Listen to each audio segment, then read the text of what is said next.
बिस्मिल्लाहिर्रहमानिर्रहीम। CR academy lecture number 3 में तव्हांखे खुश आमदीद चवण खां मुंहिंजो नालो निजा आहे। 8th क्लास साइंस अॼु असीं चैप्टर नंबर 2 पढ़ी रहिया आहियूं जंहिंजो नालो आहे हेरिडिटी इन ऑर्गेनिज्म। हाणे असां जेको टॉपिक आहे हिन जो उहो आहे सेल डिवीजन, यानी जेका जीव घरड़ो हूंदो आहे उन विरासत कीअं थींदी आहे। हाणे यादि रखिजो त जेके बि लिविंग ऑर्गेनिजम्स आहिनि दुनिया में, जेके बि ख़ासि करे लिविंग ऑर्गेनिजम्स आहिनि, वो चाहे उनमें यूनिसेल्युलर हुजनि, मल्टी सेल्युलर हुजनि, चाहे वो प्लांट्स हुजनि, चाहे एनिमल्स हुजनि या ह्यूमन्स हुजनि, जेके बि आहिनि उहे सेल जा ठहियल आहिनि। छा ठहियल आहिनि? सेल जा ठहियल आहिनि, यादि रखियो। हाणे यूनिसेल्युलर जेके हूंदा आहिनि उन्हनि खे चइबो आहे जेके सिर्फ़ु ऐं सिर्फ़ु हिकु जीव घर जा ठहियल हुजनि या हिकु सेल जा ठहियल हुजनि। मल्टी सेल्युलर उनखे पढ़ंदा आहियूं जेके हिक खां वधीक यानी केतिरनि बि सेलनि जा ठहियल हुजनि, जंहिंसां मल्टी सेल्युलर पढ़ंदा आहियूं। ठीकु आहे, यूनिसेल्युलर ऑलरेडी पढ़ी आया आहियूं त कुझु माइक्रोब्स, कुझु माइक्रो ऑर्गेनिज्म थींदा आहिनि, मिसाल फंगी आहे, बैक्टीरिया आहे, वायरस आहे, त इहे डिफरेंट क़िस्म जा माइक्रोब्स जेके मौजूदु आहिनि। पर हाणे हिकिड़ी ॿी ॻाल्हि यादि रखिजो त जेके मल्टी सेल्युलर आहिनि, ख़ासि करे जंहिंमें ह्यूमन्स अची वञनि था, जंहिंमें प्लांट्स अची वञनि था, या जंहिंमें मिसाल एनिमल्स अची वञनि था, ठीकु आहे, कहिड़े क़िस्म जा एनिमल्स, उहे जेके आहिनि उहे बिलियंस ऑफ सेल जा ठहियल आहिनि। यादि रखियो, यानी जेके billions of cell, almost trillion तव्हां पढ़ी सघो था, पर तव्हां बिलियंस ऑफ सेल जा उहे छा आहिनि? ठहियल आहिनि।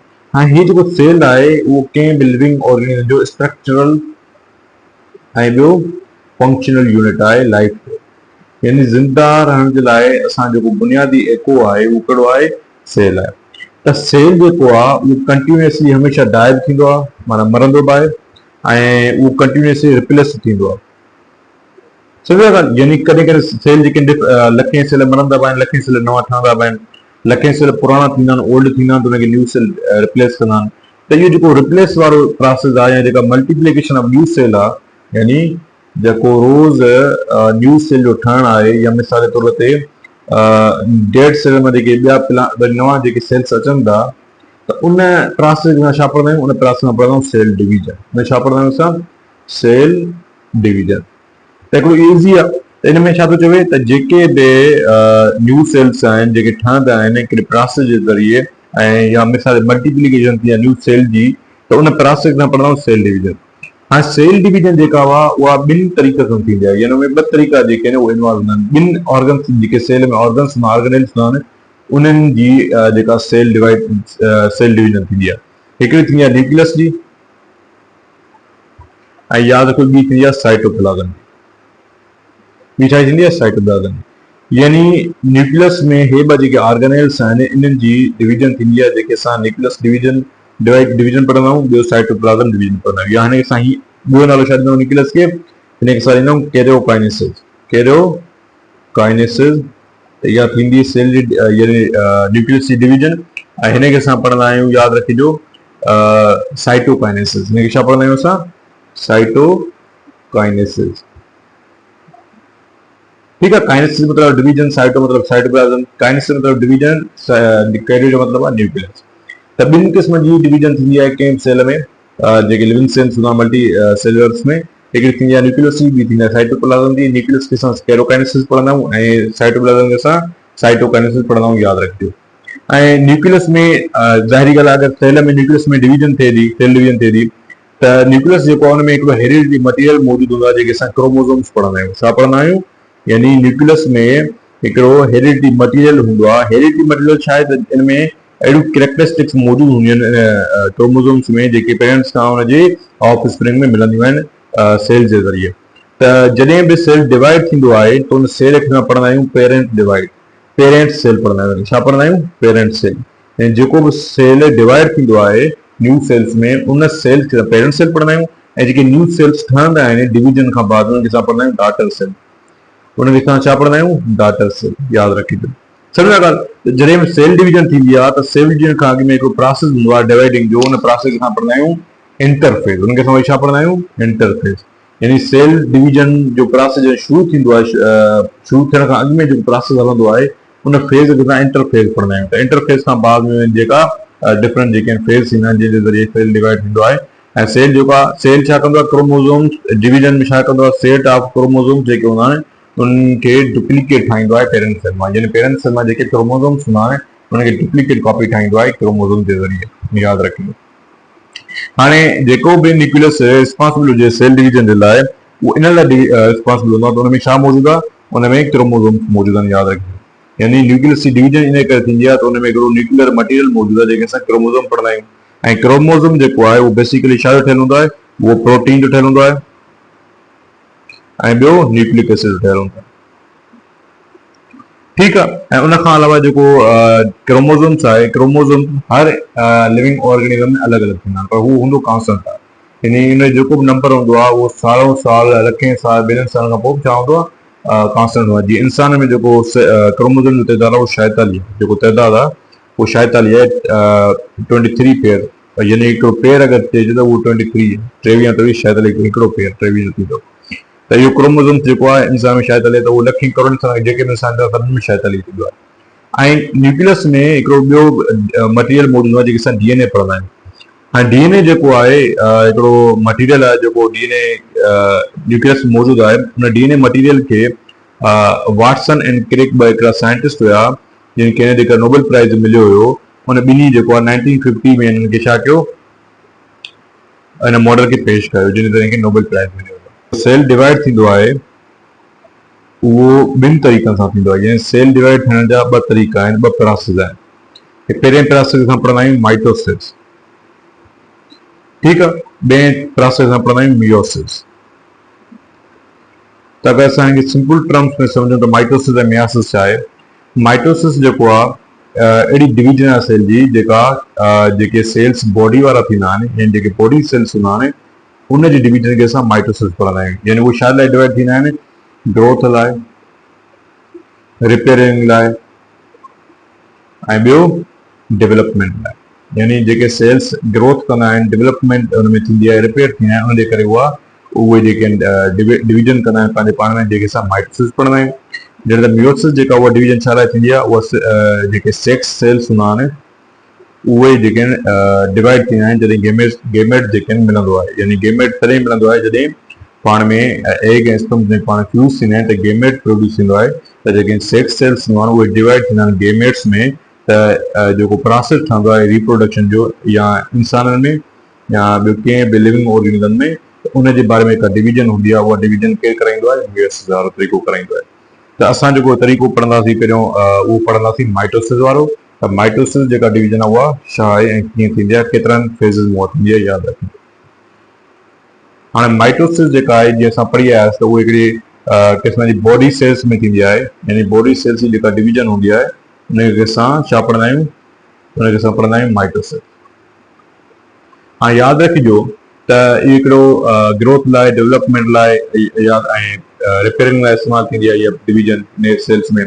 इन में जेके पेरेंट सेल हूंदा आहिनि उहे ॿ डॉटर सेल में डिवाइड थींदा आहिनि। यानी जेको पेरेंट सेल हूंदो आहे हिन में माइटोसिस में, उहो ॿ डॉटर सेल्स में छा थींदो आहे, डिवाइड थींदो आहे। ऐं यादि रखिजो ॿ डॉटर सेल्स में डिवाइड थींदो आहे त उहो कंप्लीट जेको आहे क्रोमोसोम्स में डिवाइड थींदो आहे। यानी जेतिरा बि एग्ज़ैक्ट नंबर हूंदा आहिनि क्रोमोसोम्स जा उन्हनि में डिवाइड थींदो आहे। यानी हाफ में न, त जंहिं बि क्रोमोसोम जेतिरो तइदाद हूंदो जंहिं बि सेल में, उन सेल मां जेके क्रोमोसोम जा तइदाद हूंदा उन एग्ज़ैक्ट तइदाद में उहो छा थींदो, डिवाइड थींदो। ऐं जॾहिं उहो डिवाइड थींदो त उहो जेके हेरिडिटी हुन में कैरेक्टरिस्टिक्स हूंदा उहो उन्हनि सां गॾोगॾु डिवाइड थींदो। यानी जेके हुन में जीन्स हूंदा, जीन्स छा हूंदो आहे त जेके बि पेरेंट्स खां जेके जीन्स हेरिडिटी मटीरियल्स जेके ईंदा आहिनि, जीअं असांजो कलर थी वियो, कद थी वियो, वारनि जो कलर थी वियो, ठीकु आहे, डिफरेंट अखियुनि जो कलर थी वियो, त इहे जेके आहिनि इहे क्रोमोसोम सां गॾु कैरेक्टरिस्टिक्स जेके ईंदा आहिनि उहे क्रोमोसोम सां गॾु ईंदा आहिनि ऐं कंप्लीटली ट्रांसफर थींदा आहिनि माइटोसिस में, यादि रखिजो। ऐं मां तव्हांखे ॿुधायो त इंटरफेस थींदो आहे जॾहिं बि फेज़ शुरू थींदा आहिनि माइटोसिस में, मियोसिस में, उन खां अॻु में जेको फेज़ हलंदो आहे कंहिं बि सेल में त उनखे असां इंटरफेस पढ़ंदा आहियूं, जेको सेल डिवीजन खां अॻु में को बि फेज़ थींदो आहे। हाणे जेको माइटोसिस आहे उन में चइनि क़िस्म जा फेज़ थींदा आहिनि, यादि रखिजो। जेको पहिरियों फेज़ आहे उनखे असां पढ़ंदा आहियूं प्रोफेज़। प्रोफेज़ मां तव्हां सम्झी सघो था त अर्ली फेज़ जेको हूंदो आहे उनखे असां प्रोफेज़ पढ़ंदा आहियूं माइटोसिस में। इन में थींदो छा आहे त जेको क्रोमेटिन हूंदो आहे, यानी न्यूक्लियस में जेको क्रोमेटिन नेटवर्क मौजूदु हूंदो आहे उहो आहिस्ते आहिस्ते थिक थियणु शुरू थींदो आहे। यानी उहो थिक थियणु शुरू थींदो आहे, वरी उन खां अलावा उहो जेको आहे शार्ट थियणु शुरू थींदो आहे ऐं उहो आहिस्ते आहिस्ते जेको आहे विज़िबल थियणु शुरू थींदो आहे। ऐं विज़िबल जेको आहे उहो माइक्रोस्कोप ज़रिए थियणु शुरू थींदो। जॾहिं उहो विज़िबल थियणु शुरू कंदो माइक्रोस्कोप में त उनखे असां छा थींदासीं, उनखे असां थींदासीं क्रोमोसोम्स, यादि रखियो। उन छा थींदासीं क्रोमोसोम्स। ठीकु आहे। वरी जेको ॿियों फेज़ ईंदो, ॿिए फेज़ खे असां पढ़ंदा आहियूं मेटाफेज़। ॿियनि टे खे असां छा पढ़ंदा आहियूं मेटाफेज़। मेटाफेज़ में छा थींदो आहे त जेके बि क्रोमोसोम्स हूंदा आहिनि उहे अटैच थी वेंदा आहिनि स्पाइनल फाइबर सां। त स्पाइनल फाइबर्स जेके आहिनि ॿ सेंट्रोसोल हूंदा आहिनि न्यूक्लियस जे वटि मौजूदु। त इहे ॿ सेंट्रोसोल्स जेके आहिनि स्पाइनल फाइबर यानी धागा जेके प्रोड्यूस कंदा, उहे स्पाइनल फाइबर प्रोड्यूस कंदा, धागा प्रोड्यूस कंदा, त जेके धागा आहिनि उन्हनि सां उहे जेके आहिनि क्रोमोसोम सां अटैच थींदा। उहे छा थींदा क्रोमोसोम सां अटैच थींदा, यादि रखिजो। टियों फेज़ जेको आहे जेके असां पढ़ंदा आहियूं एनाफेज़। टियों फेज़ में छा पढ़ंदा आहियूं एनाफेज़। टियों फेज़ में छा थींदो आहे त जेको स्पाइनल फाइबर्स आहिनि उहे कॉन्टेक्ट थियणु शुरू थींदा आहिनि। उहे छा थींदा आहिनि पाण में मिलंदा आहिनि, पाण में कॉन्टेक्ट थियणु शुरू थींदा आहिनि, हिक ॿिए खे जकड़ींदा आहिनि। त उहे जीअं जकड़ींदा त जेके क्रोमोसोम्स आहिनि उहे अपोज़िट पोल ॾे, जेके सेल जा जेके अपोज़िट पोल हूंदा आहिनि उन ॾे मूव करणु शुरू कंदा आहिनि। उहे छा कंदा आहिनि अपोज़िट पोल ॾे मूव करणु शुरू कंदा आहिनि। पर चोथों जेको फेज़ हूंदो आहे जेके असां टीलो फेज़ पढ़ंदा आहियूं, जेको आख़िरी फेज़ हूंदो आहे माइटोसिस जो टीलो फेज़, उन टीलो फेज़ में छा थींदो आहे त जेके बि क्रोमोसोम्स हूंदा आहिनि उहे पंहिंजे रिस्पेक्टिव पोल ते पहुचंदा आहिनि। हाणे रिस्पेक्टिव पोल ते पहुचंदा आहिनि त हिते जेको कैरोकाइनेसिस आहे उहो ख़तमु थींदो आहे। उन खां पोइ वरी साइटोकाइनेसिस शुरू थींदो आहे। साइटोकाइनेसिस में छा थींदो आहे, साइटोकाइनेसिस में सिंपली जेको आहे उते डिवीजन थींदी आहे पेरेंट सेल जी, छा में ॿ डाटर सेल में। छा में थींदी आहे ॿ डाटर सेल में। हाणे जे डाटर सेल में डिवीजन थी त जेके एग्ज़ैक्ट कॉपी हूंदियूं आहिनि पेरेंट सेल जूं उहे सेम नंबर ऑफ क्रोमोसोम में कन्वर्ट थी वेंदियूं। सम्झो था ॻाल्हि। त इहा जेका हुई माइटोसिस जी डिवीजन हुई प्रोफेज़ खां वठी वेंदे टीलोफेज़ ताईं ऐं टीलोफेज़ खां वठी साइटोकाइनेसिस ताईं, यादि रखिजो। हाणे मियोसिस खे असां यादि रखिजो रिडक्शन सेल डिवीजन में पढ़ंदा आहियूं। इनखे असां छा पढ़ंदा आहियूं रिडक्शन सेल डिवीजन। इन रीज़न छा आहे यादि रखियो, जेको मियोसिस हूंदो आहे पहिरियों त उहो ॿिनि न्यूक्लियर डिवीजन ते मुश्तमिल हूंदो आहे, यानी हुन में न्यूक्लियर डिवीजन ॿ दफ़ा थींदी आहे। जेका न्यूक्लियर डिवीजन हूंदी आहे उहा ॿ दफ़ा थींदी आहे। माइटोसिस में हिकु दफ़ो थींदी आहे ऐं मियोसिस ॿ दफ़ा थींदी आहे। यानी तव्हां हीअं पढ़ी सघो था मियोसिस 1 एंड मियोसिस 2। हाणे मां ॿुधाए चुको आहियां त मियोसिस जेका आहे उहा सेक्सुअल रिप्रोडक्शन लाइ थींदी आहे। त जेके बि सेल डिवाइड थींदा आहिनि उहे सेक्सुअल रिप्रोडक्शन ज़रिए डिवाइड थींदा आहिनि। हाणे मियोसिस में छा थींदो आहे, जेके डाटर सेल्स हूंदा आहिनि, जेके पेरेंट सेल हूंदा आहिनि, जेके डाटर सेल में प्रोड्यूस थींदा आहिनि मियोसिस 1 में, त उहे half of number of chromosomes में छा थींदा आहिनि डिवाइड थींदा आहिनि। सम्झो था जॾहिं पेरेंट सेल डिवाइड थींदो त उहो हाफ डाटर सेल्स में डिवाइड थींदो, यानी हेप्लॉइड में डिवाइड थींदो। त इन मतिलबु छा आहे त मिसाल जे तौर ते हिकिड़े हाणे मिसाल जे तौर ते जीअं फीमेल में बि छा हूंदो 46 क्रोमोसोम्स आहिनि ऐं मेल में बि छा हूंदा 46 क्रोमोसोम्स आहिनि। त हिन मां बि 23 निकिरंदा ऐं हिन मां छा निकिरंदा 23 निकिरंदा, यानी हाफ ऑफ जेके क्रोमोसोम्स निकिरंदा जंहिंखे असां हेप्लॉइड पढ़ंदा आहियूं। त मियोसिस 1 खे असां रिडक्शन डिवीजन पढ़ंदा आहियूं। मियोसिस 1 खे असां छा पढ़ंदा आहियूं रिडक्शन डिवीजन ते पढ़ंदा आहियूं, यादि रखिजो। सम्झो था ॻाल्हि। त इन में छो जो क्रोमोसोम जो जेको तइदाद हो रिड्यूस थींदो आहे। माइटोसिस में छा हुयो त सेम क्रोमोसोम जो जेको तइदाद हुयो उहो डाटा सेल में कन्वर्ट थिए पियो, जॾहिं त मियोसिस 1 में जेको आहे हाफ जेको आहे तइदाद कंहिं क्रोमोसोम जो डिवाइड थिए पियो। बाक़ी जेको मियोसिस 2 हूंदो आहे उहो सेम जेको आहे कमु कंदो आहे कंहिं वांगुरु माइटोटिक वांगुरु, यादि रखिजो। छो जो जेके इहे हेप्लॉइड सेल हूंदा आहिनि उहे सेम जेके आहिनि डाटा सेल में कन्वर्ट थींदा आहिनि। ऐं मां तव्हांखे ॿुधाए चुको आहियां त मियोसिस जेको आहे उहो 4 डाटा सेल में कन्वर्ट थींदो आहे। 4 डाटा सेल में कन्वर्ट थींदो आहे ऐं कन्वर्ट थियण खां बाद में उहो जेको आहे सेल सेक्स ऑर्गन्स में उहो गेमेट फॉर्मेशन कराईंदो आहे। यानी सेक्स ऑर्गन्स में उहो छा कराईंदो आहे गेमेट फॉर्मेट कराईंदो आहे, जंहिंजे ज़रिए जेका रिप्रोडक्शन थींदी आहे। सम्झो था ॻाल्हि। त इहो थी वियो मियोसिस। अगरि सिंपल डिफरेंस असां पढ़ूं, सिंपल डिफरेंस कहिड़ा हुया माइटोसिस में ऐं ॿियो मियोसिस में। हाणे माइटोसिस में छा हुयो त पहिरियों असां छा पढ़ियोसीं त इहो हिकिड़ो बॉडी सेल्स में थींदी आहे डिवीजन। बॉडी सेल्स में थींदी आहे, यानी इहो ग्रोथ लाइ ज़रूरी आहे, रिपेयर लाइ ज़रूरी आहे ऐं डेवलपमेंट लाइ ज़रूरी आहे। जॾहिं हे सेक्स सेल्स में थींदो आहे, यानी जॾहिं मां ॿुधायो स्पर्म पाण मिलंदा आहिनि, जॾहिं एग मिलंदा आहिनि त हिकिड़ो गेमेट फॉर्म थींदो आहे, जंहिंजे ज़रिए हिकिड़ी मियोसिस जी छा थींदी आहे हिकिड़ी डिवीजन थींदी आहे। या जेके स्पोर्ट्स थींदा आहिनि, जेके असेक्सुअल प्रोडक्शन थींदा आहिनि रिप्रोडक्शन ज़रिए, नंबर 2 छा आयो त जेके माइटोसिस हूंदा आहिनि टू आइडेंटिकल जेके डाटा सिस्टर में उहो छा थींदो आहे, डिवाइड थींदो आहे। जॾहिं आइडेंटिकल डाटा सेट में डिवाइड थींदो आहे त जेको क्रोमोसोम जो तइदाद हूंदो आहे उहो छा हूंदो आहे, एग्ज़ैक्ट हूंदो आहे। उहो छा हूंदो आहे, एग्ज़ैक्ट हूंदो आहे। ऐं जॾहिं हिन में छा हूंदो आहे, ॿ तरीक़ा हूंदा आहिनि, हिकु मियोसिस 1 मियोसिस 2 न्यूक्लियर डिवीजन हूंदी आहे, ऐं हिन में हेप्लॉइड नंबर ठहंदो आहे, यानी जेको न्यूक्लियस जो तइदाद, जेको क्रोमोसोम जो तइदाद हूंदो आहे उहो हाफ थी वेंदो आहे मियोसिस 1 में। त इहो हेप्लॉइड क्रोमोसोम छा कंदो आहे, नंबर ऑफ क्रोमोसोम फॉर्म कंदो आहे मियोसिस 1 में, याद रखिजो। नंबर 3 छा आयो, हे जेको आहे सिर्फ़ु हिन में 1 राउंड हूंदो आहे, यानी माइटोसिस जेका आहे सिर्फ़ु हिकु राउंड में थींदी आहे, जॾहिं त मियोसिस जेका आहे उहा ॿिनि राउंड ते मुश्तमिल हूंदी आहे, मियोसिस 1 ऐं मियोसिस 2।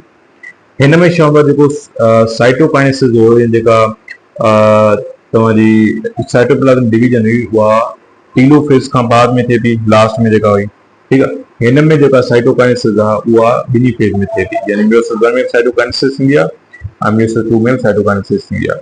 हिन में जेकी क्रोमोसोम जा नंबर सेम हूंदा जेको मां पढ़ाए चुको आहियां, ऐं हिन में क्रोमोसोम जो नंबर जेको आहे हाफ थींदो आहे, हेप्लॉइड थींदो आहे। ठीकु आहे, उमेद आहे तव्हांखे माइटोसिस ऐं मियोसिस विच में डिफरेंस ख़बर पइजी वई हूंदी ऐं सेल डिवीजन जे बारे में कुझु न कुझु तव्हांखे ॼाण मिली वेंदी।